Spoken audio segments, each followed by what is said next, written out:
I gotta say, this is the one thing that's come out of Bidenomics that I'm excited about, which I'm happy about, is to see people are going to be paying less in taxes. And the standard deduction is going to go up a little bit more because it's going to count a little bit more of your income. So I'm pretty happy about that. The IRS just released new tax brackets. And here are 3 things that you're going to need to know about how this impacts you and your family.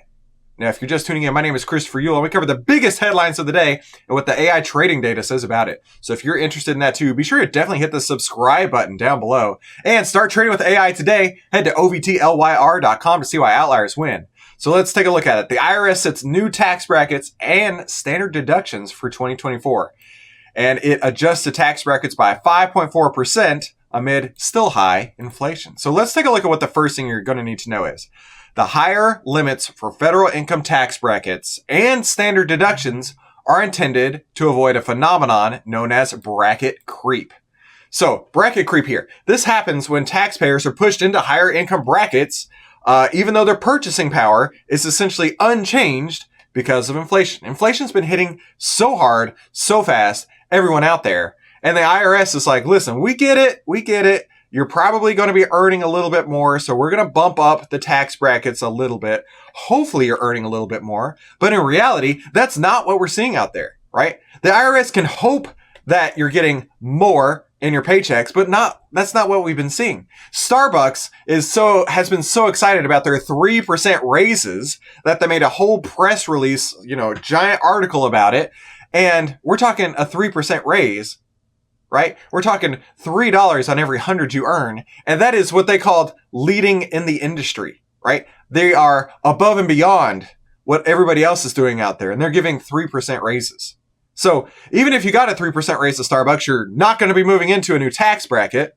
But they did expand these tax brackets in a way to not financially penalize somebody who just moves from one into the other, especially if they are making some more these days, which I will give it to them, is one thing that actually coming out of Bidenomics is better. I will say this is a little bit better. The second thing you're going to need to know is the higher thresholds where tax rates take, let me try that again. The higher thresholds where tax rates take effect could mean savings for millions of workers across all income brackets. Now that actually I was excited to read, right? So the second thing is that they're going to be having savings for millions of workers across all income brackets. Well, how? How are they going to have savings, right? It's because they're moving up the tax brackets, okay? So for example, they're moving it up by about 5.4%. So for a single individual, you're still taxed at 10%, up to $11,600, which in my opinion is robbery, right? These people who are making $11,000, they don't even be taxed anything. They can barely get by. And then of course the highest one at $609,000 is at 37%. So the third thing that you're going to need to know about these new tax brackets, let's go right here, is how they are changing, right? How are they changing? So be sure to take a screenshot of this, right? So the impact on married filers in 2024 and the impact of single filers in the top and bottom here, right? So let's take a look. In 2023, this was $22,000 for married buyers or married filers, and now it's $23,200. So they're expanding it a little bit from $22,089. Now it's $23,000 to $94,000. So the point, it goes along the way here, and that's the third thing that you're going to need to know is how that these have changed from last year. Now, this actually is beneficial. This actually is beneficial because if you're making more and you would have been pushed into a higher tax bracket. So for example, let's say last year you were making $93,000 or $89,000. Sure. Now this year you're actually paying less. You're actually going to pay less. You're going to be in this this lower income bracket here, or this lower tax bracket. That's what I'm trying to say. So if you made $89,000 last year, now you're going to be paying about 10% less in taxes, or 10 percentage points less in taxes. So that's pretty sweet.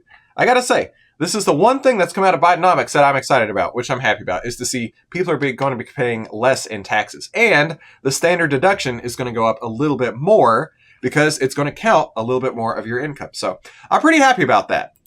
But that doesn't mean I like Bidenomics, but I'm pretty happy that they are showing these changes to the tax rate, which hopefully will be saving a lot of people a lot of money out there. So let's go take a look what the AI trading data says about Intuit.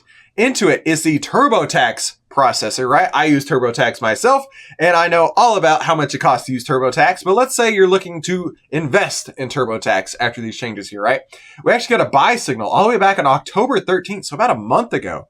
And following these signal returns historically, you would have seen a 24.26% return. So if you want to be one of the first people to get your hands on these AI trading signals, go to ovtlyr.com to see why outliers win. Now let's go take a look at what the internet is saying about this, right? This person says, interesting way to order things in the first table. Maybe they want to be complicated, just like the tax code, right? What he's talking about here is this one, which I didn't show, which is how the 0 is at the very bottom, and then it starts at 11,000 up here, right? That was a very interesting way to order it, right? Let's see. They put that at the bottom. I'll never know why. How should I sort this? How should I sort this table? I just trust your judgment here. Let's go see what other people are saying about this in the comments here. The IRS, without congressional approval, can increase what one pays in taxes by changing the brackets without a vote of Congress. And this person says, by raising the bracket amounts, they're actually lowering taxes. But yeah, they can do that independently. So let me know in the comments down below. Are you happy about this? Or are you frustrated by this, right? I don't know what the answer is going to be. And I don't know how the YouTube algorithm works either. But it keeps telling me that one of these two videos is the perfect video in your YouTube feed today. Have a fantastic day. Thank you so much for tuning into today's Outlier Live. And I'll see you in the next episode.